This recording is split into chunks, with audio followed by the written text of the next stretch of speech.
I'm Marion Neutra. I'm representing the Select Board, one of the Select Board members who will participate today. I have the honor of greeting you to the 2025 Veterans Day celebration of Sherborn. Of course, you all know that this is the day that we stop and remember all the veterans who have served and still serve our country in so many roles in the armed services. Very few combatants, actually, mostly helpers, healers, and they play so many roles in the country that are often not recognized. We'll hear more about that today, I think.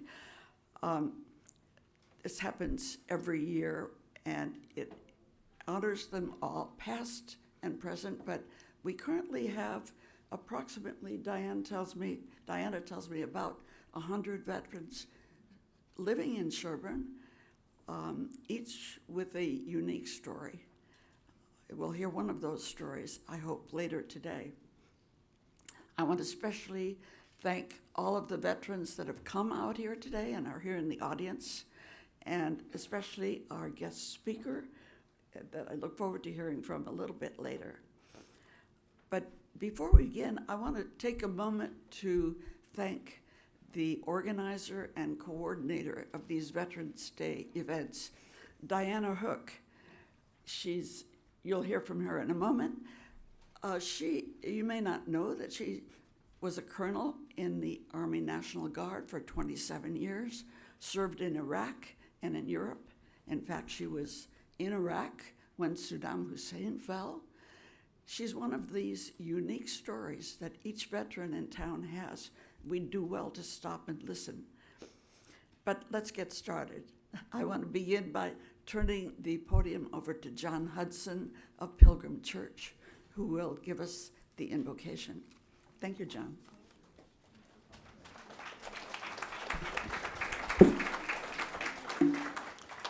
A couple of notes. One is I feel really blessed to be a part of a day that calls us together, that reminds us of our responsibility to and for each other as citizens and neighbors and friends, and that's a good thing. So as I pray, I'm not just praying out of my own tradition, I'm praying for all traditions. So let's be in a spirit of prayer. Let us pray. O God of peace and justice, of defending the weak and protecting the innocent, O God who asks us to bring our best selves to our lives as citizens and Americans, we come together this day in humility and hope to mark the service and sacrifice of veterans. Those still with us and those now with you, we honor them for all they have stood for and stand for: honor, duty, courage, and sacrifice. And we challenge ourselves this day with you as witness that we would recommit ourselves to these timeless values, these hopes that make up our American story. Times in history come and go, but God, you teach us that the good, that the right, that the noble, that the ideal of service to others embodied in veterans is and must be our aspiration. As Americans, as your children, as a nation, bless all veterans then, now, always. Do not allow us to let their sacrifices for freedom and democracy to have been in vain.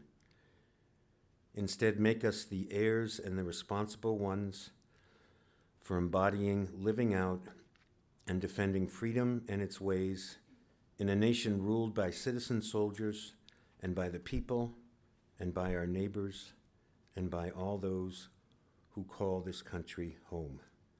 Let everybody say amen.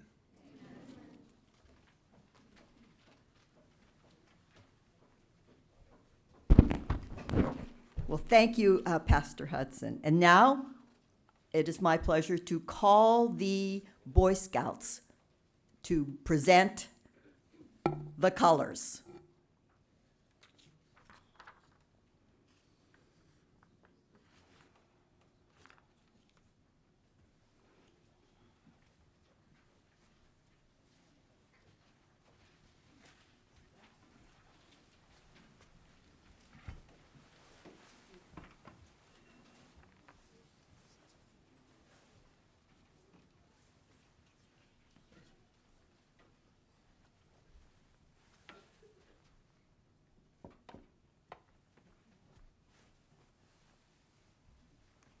Looks like everyone, please stand for our Pledge of Allegiance.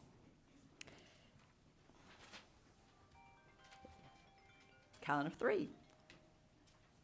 Pledge allegiance to the flag of the United States of America and to the republic for which it stands, one nation, under God, indivisible, with liberty and justice for all.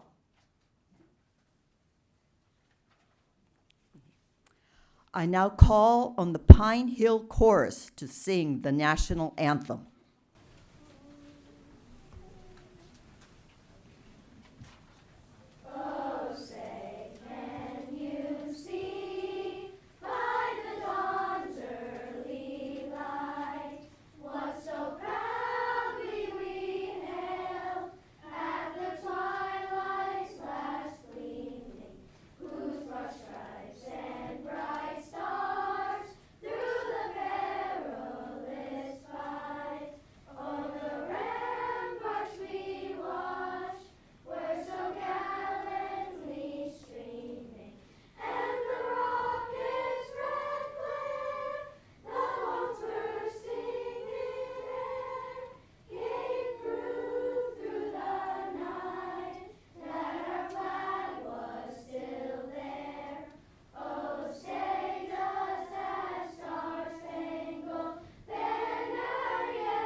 Oh, that was excellent. Love that high note.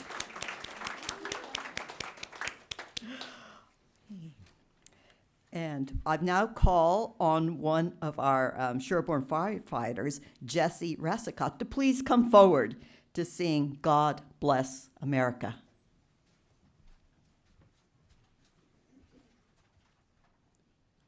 God bless America, land that I love. Stand beside her and guide her through the night with a light from above. From the mountains to the prairies, to the oceans white with foam, God bless America, my home, sweet home. God bless America, my home, sweet home.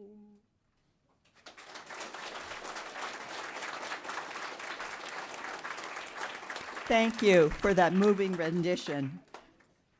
And now I call on our Select Board Clerk, Dan Sixel, to please come forward and introduce our guest speaker.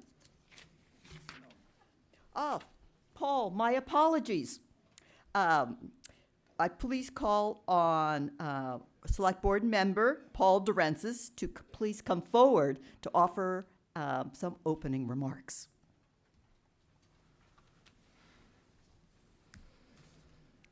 Welcome. Good morning, and thank you for joining us today as we recognize our veterans for their service to this nation. Across our great country and throughout the world, Americans are pausing today to celebrate and honor our brave men and women who, for more than 2.5 centuries now, have guaranteed our freedom by their duty, honor, and selfless service. It was in 1918, 107 years ago, on the 11th hour of the 11th day, in the 11th month, the whole world rejoiced and celebrated. After 4 years of bitter war, an armistice was signed. The war to end all wars was over. World War I was over. I want to take a moment and speak a word about the meaning of November 11th. I learned the happy significance of November 11th through the eyes of my father. He had spent more than 4 years of his life during World War I dug in across a valley from the German army.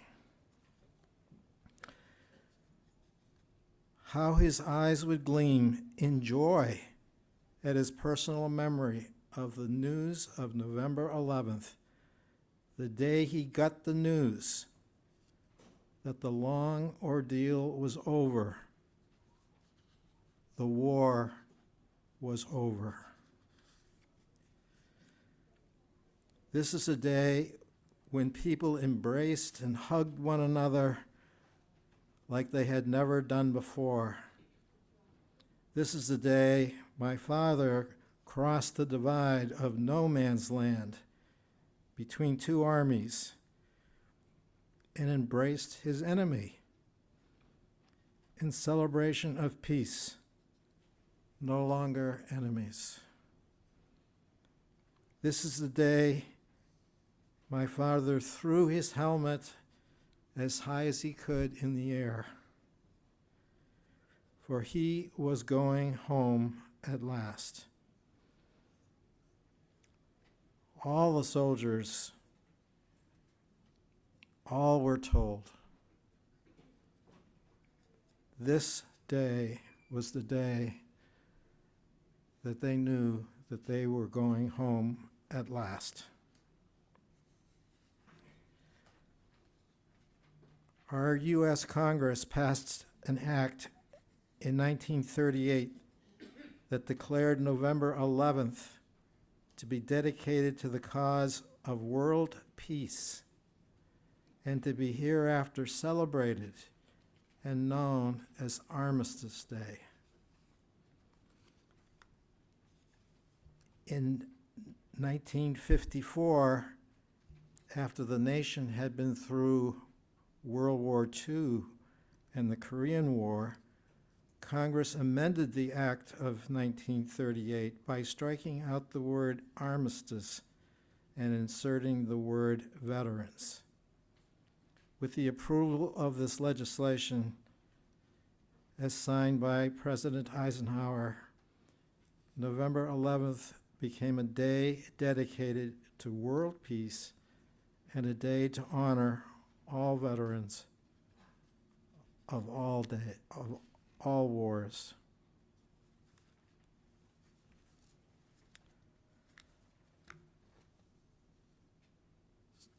So if you indulge me, I'd like to read a few words on the issue of ending war from the 16th President of the United States. This is what Abraham Lincoln said. Fellow countrymen, at this second appearing to take the oath of the presidential office, there is less occasion for an extended address than there was at the first occasion. On the occasion corresponding to this 4 years ago, all thoughts were anxiously directed to an impending civil war. All dreaded it. All sought to avoid it. Both parties deprecated war, but one party would rather make war than let the nation survive. And the other party would accept war rather than let the nation perish. And so the war came. Neither party expected for the war the magnitude or the duration which it has already attained. Neither anticipated that the cause of the conflict might cease with or even before the conflict itself should cease. Each looked for an easier triumph and a result less fundamental and less astounding.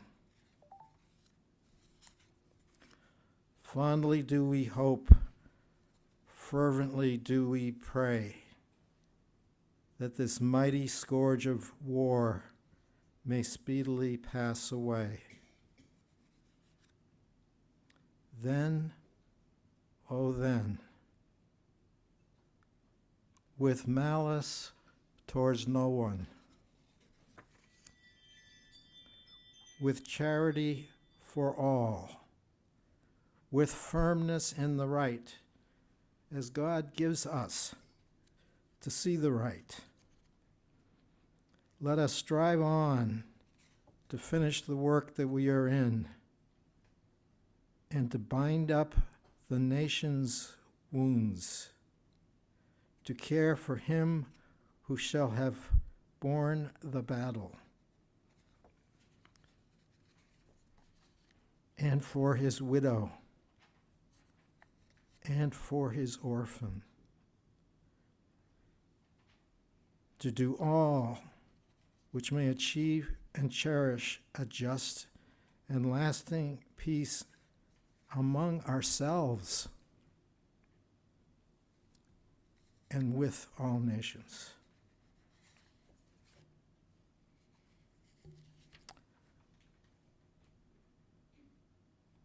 Those were the words of Abraham Lincoln.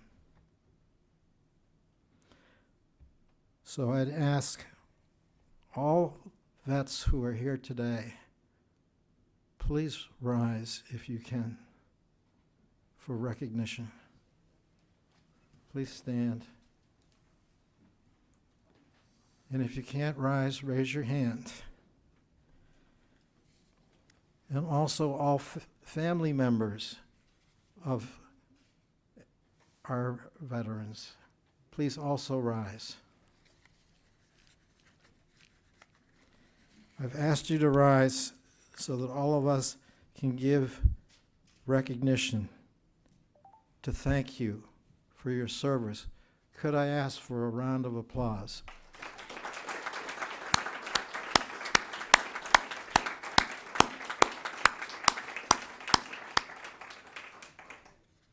Thank you, thank you, thank you for your service.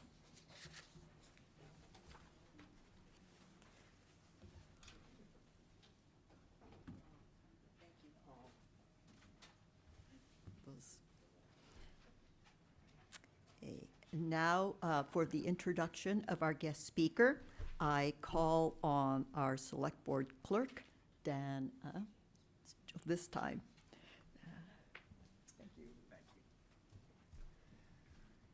Good morning.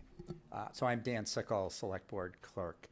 Very happy to be here today. Before I get to introducing our speaker, let me add my thanks to everybody for coming today, and let me add my thanks to the veterans here, family members of veterans, for all you've done for our country. We can do another round of applause. That's good. So I'm really pleased to be able to introduce our guest speaker today. I had a chance to talk with him a little bit before we got started, and I think it's going to be a really interesting, really compelling and inspiring talk. So this is Dr. Jim Sujanan. He and his family moved to Medfield in 1984 after he served 4 years in the U.S. Air Force as a captain, medical officer, and flight surgeon. My understanding is he was generally known as Doc, since that's, I think, how things went at that time. He also was the chief of neuroradiology and director of the vascular laboratory at the New England Deaconess Hospital in Boston.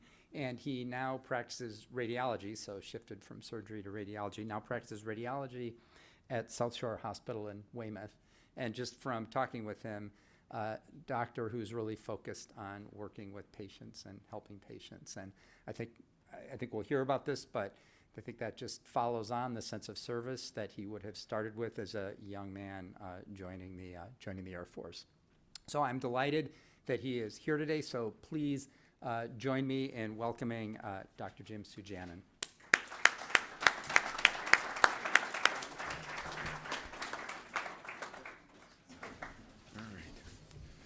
Well, thank you, Dan, for that introduction, and Diana for your invitation. And thank you all for being here to honor our veterans and those who will one day be veterans.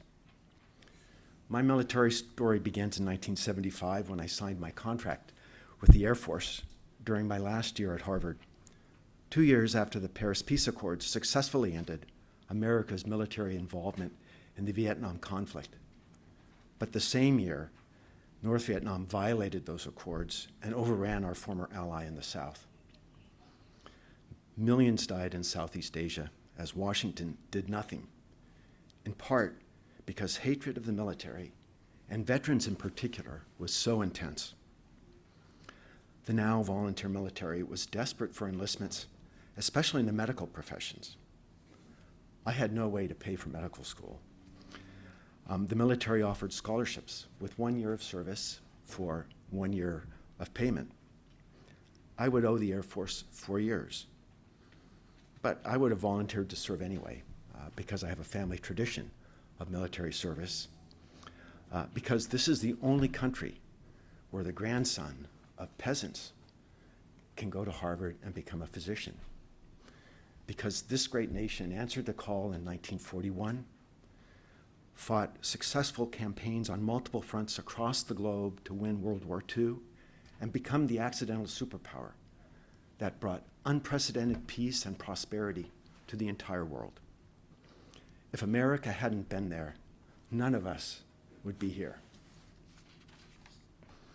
I went to medical school in 1975 thinking I would be a family practitioner, but I loved anatomy.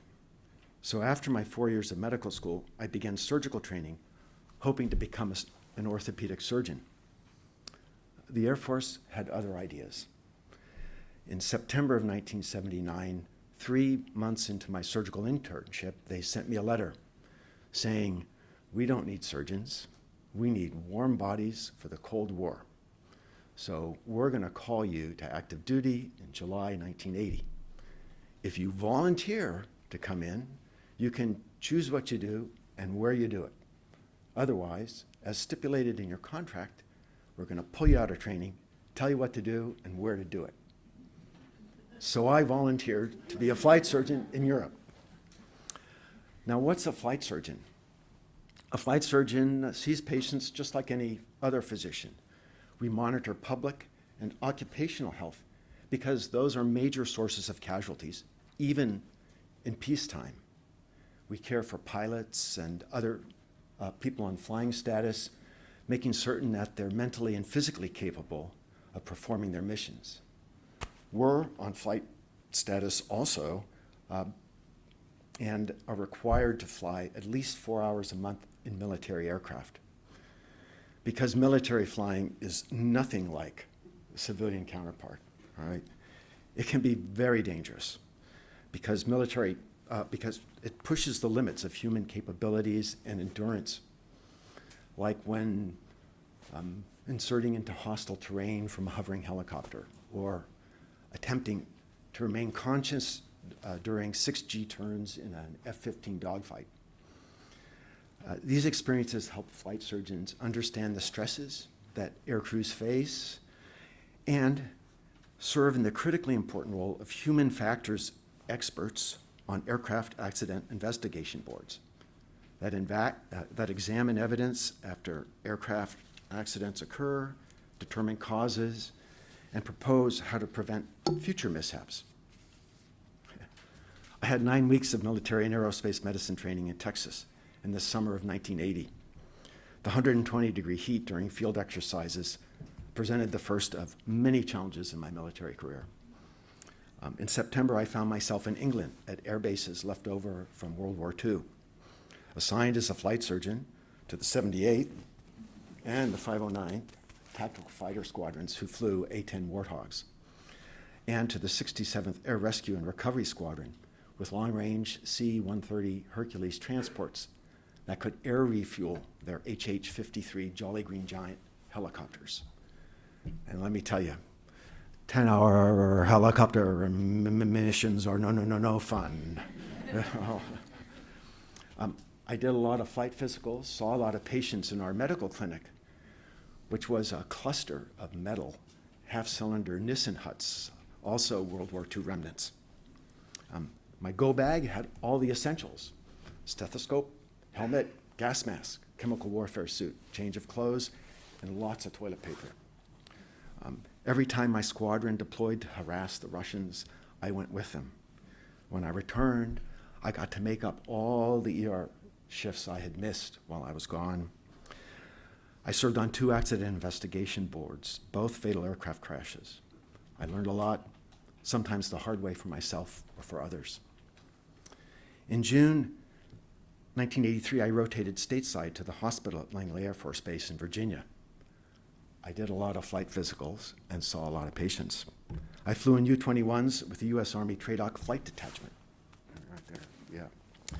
In T-39s with the 1402 Military Airlift Squadron, and in the backseat of F-15 fighters with the 1st Tactical Fighter Wing. I learned a lot more. Yet none of this kept me from leaving active duty in July 1984 to resume my medical training, not in orthopedics, but in radiology. What happened? Well, in 1982, I contacted orthopedic surgery training programs, asking to restart surgical training in July 1984 when my military obligation ended. None of them returned my phone calls. None answered my letters. So then I contacted radiology training programs because at that time, digital technology had just begun a revolution in anatomic imaging. Those inquiries brought no responses either. Finally, I realized that no one, absolutely no one, wanted anything to do with a veteran in that post-Vietnam era. However, I had written my college honors thesis in the Shields Warren Radiation Lab at Harvard Medical School, so I had a connection and eventually obtained a radiology residency position. Returning to civilian life offered new challenges. In the hospital, some faculty members clearly didn't want a veteran anywhere in their training program. The Veterans Administration illegally denied me benefits, so my family suffered financially through the 4 years of my radiology training. Too many close calls in military aircraft left me with panic attacks whenever I heard helicopters. Massachusetts wouldn't let me or any veteran who hadn't served in wartime have a veteran license plate, nor could we join veterans organizations. As if our sacrifices didn't matter, as if the lives of those of us who died in the line of duty weren't important. Despite all that, today, 41 years later, I can say that the United States Air Force gave me the best 4 years of my working life. I flew in all sorts of aircraft, to all sorts of places, to do all sorts of things. I had amazing adventures, worked with many extraordinary people, and saved lives, including, in some sense, my own. I'm very proud that I'm one of only 13 veterans from the 1,600 members of the Harvard-Radcliffe class of 1974, that I helped America win major battles in the Cold War, and that I still fit in my wicked awesome flight jacket.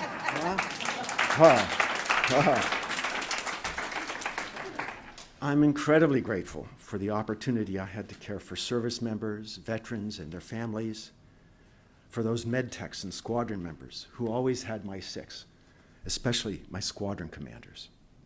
And I thank God for all these events that led me to train in radiology, in neuroradiology, and interventional radiology, to a career in which I have saved thousands of lives and helped hundreds of thousands of my patients. In 2014, when I first heard, "Thank you for your service," I was shocked. I'd heard a lot of other things before, never that. I didn't know what to say. But now I do know, and I say this: no thanks are necessary, because it was an honor to serve. And you, all of you, are worth it. Thank you, and God bless America.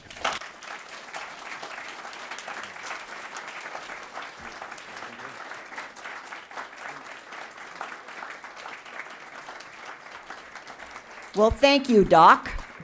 And I'm glad that Sherborn gave you a much better reception. And it's now my pleasure to introduce the essay winners of the essay contest at the Pine Hill Grammar School and at Dover-Sherborn High School. This was competitive. I read, well, it was not only myself, but also our Ian Rogers, our town veterans officer, who read the dozens of essays, and it was tough. There were a lot of good essays, but we had to narrow it down because we do provide a gift card prize, and the town, so decide we did. And so it is my pleasure to introduce Caitlin Rogers from Dover-Sherborn High School, who is going to read her winning essay. Caitlin, please come up.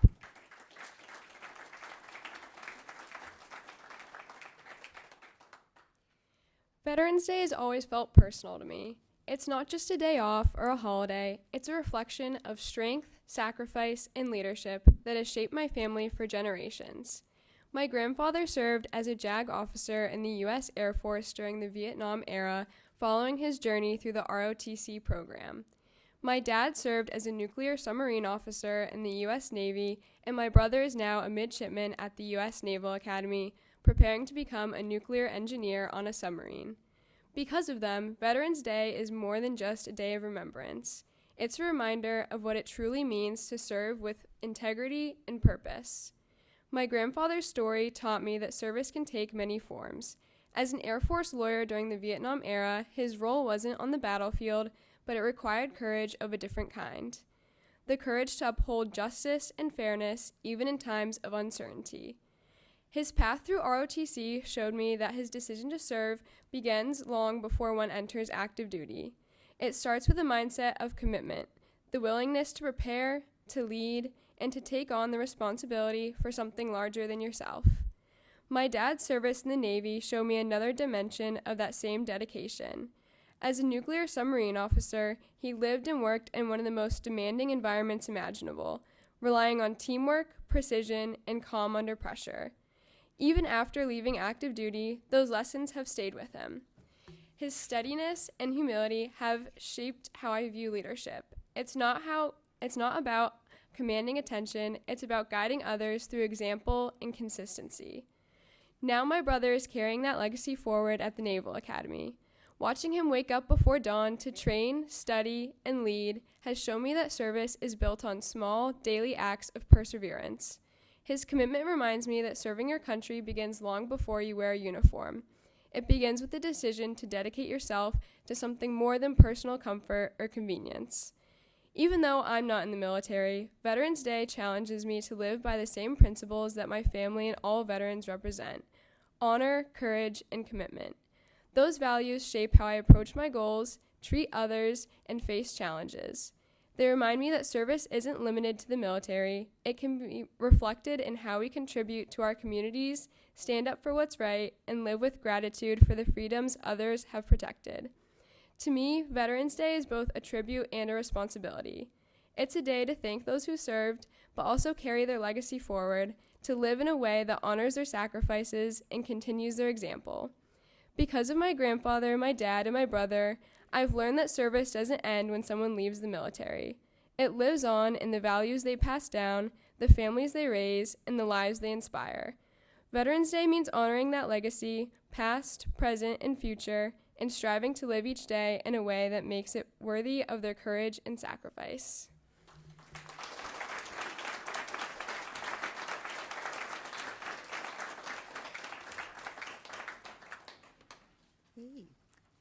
Thank you, Caitlin. And hang on, I've got something for you after. And I now call on Sloan Quant to please come forward.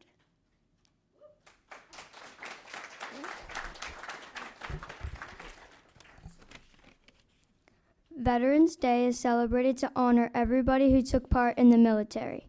I think that Veterans Day is important because hundreds of thousands, maybe even millions of people risk their lives to protect their country. Branches. There are 6 branches in the military: Marines, Air Force, Space Force, Coast Guard, Army, and the Navy. All of them have one specific job to keep everybody safe. All of the jobs are equally important. The Marines focus on quick action. The Air Force focuses on fighter pilots. The Space Force mostly focuses on space. The Coast Guard helps people on the water with helicopters and boats. The Army is on land. And finally, the Navy can be found on ships and submarines in the water. Drafts. The first drafts were in the Civil War, World War I, World War II, and then the drafting stopped, then restarted in 1948 to 1973.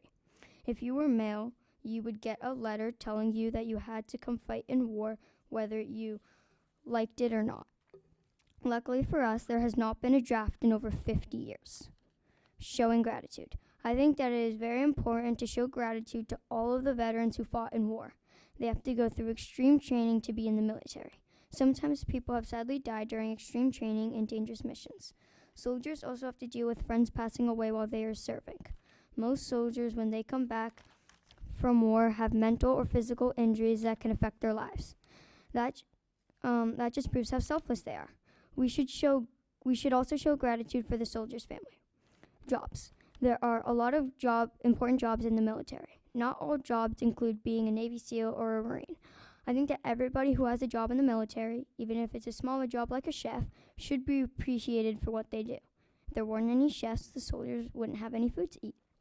There are also truckers, which are also very important because they help drive the supplies. Conclusion. In conclusion, I think that it is very important to be grateful and show gratitude by giving back to the veterans who fought for us and their country. You can give back by going to a Veterans Day parade, or you can learn about what it was like fighting in the military. Also, you can do something as simple as being grateful for those who dedicated their lives to protect us all. Thank you for all you do, veterans.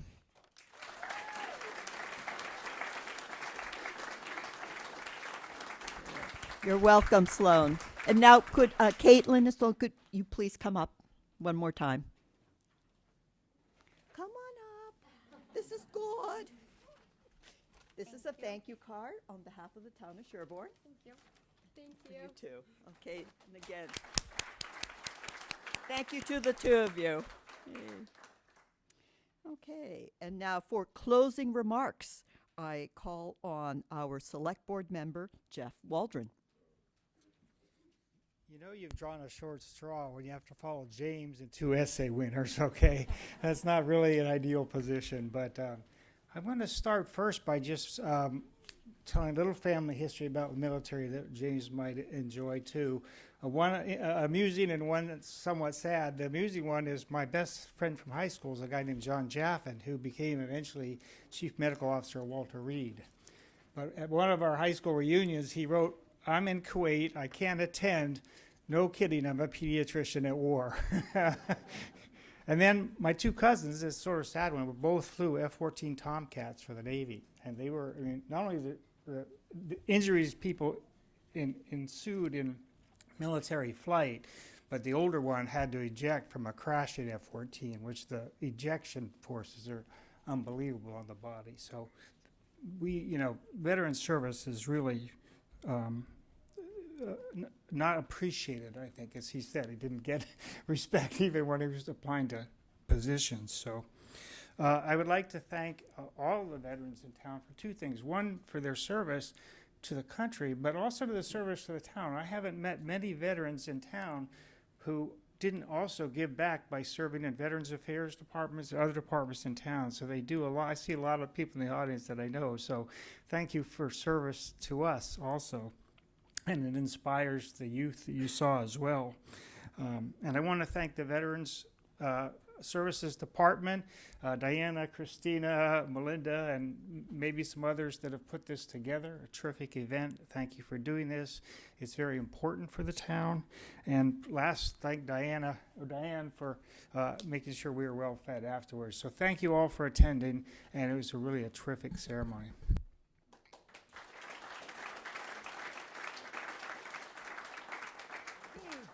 And now I call on Ben Jewell to play taps to close the ceremony.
And I now invite everyone to lunch. Thank you.